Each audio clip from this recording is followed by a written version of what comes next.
Hello guys, I wanted to say to everybody happy Valentine's Day, and because this is the day of romance and love, of course, I want to talk about divorce.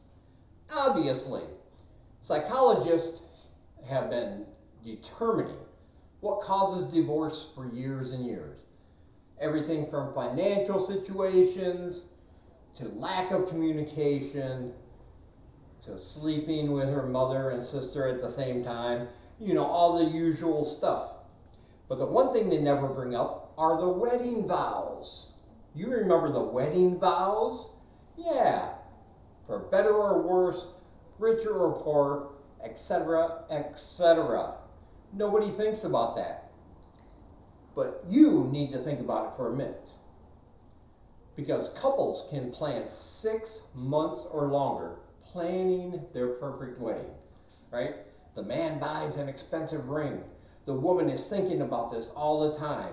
When she goes to bed, she's thinking about it. When she wakes up, she's thinking about it. You have to pick a cake. You have to pick a caterer. You have to pick a venue. You have to pick up flower arrangements. You got to be sure who to invite, who not to invite.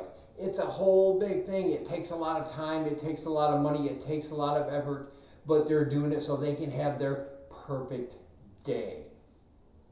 And now that day comes. And they're standing in front of all their friends and family they invited, holding hands, staring each other in the eye.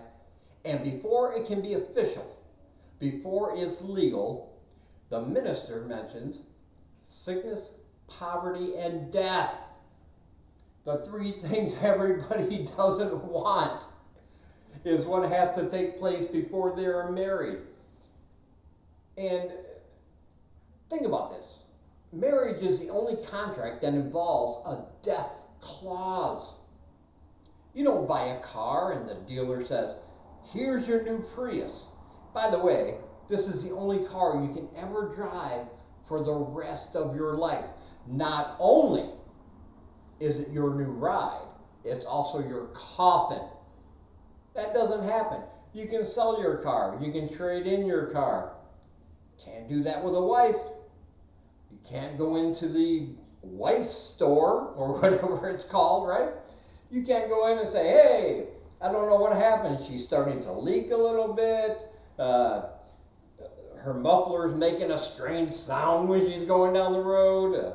Her headlights are pointed almost directly at the ground. They weren't before. I don't know what happened."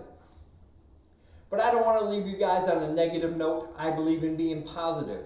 So I'm going to give you some great relationship advice. If you ever find yourself in your relationship stuck in a rut, and you might not be able to think, how can I get over this relationship hurdle? Do this one very simple, easy thing, and it's going to help you, I promise. Find something that you are extremely good at, something you love, something you are passionate about, and share that with your significant other. Don't keep it to yourself. Share it with them. This will help you bond. This will create closeness. And that's what I've done with Senglai, which is why now we're both alcoholics.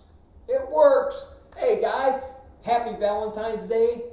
If you want to donate, all my links are down below. I really appreciate all the support. You guys are great. And I'll talk to you in the next one.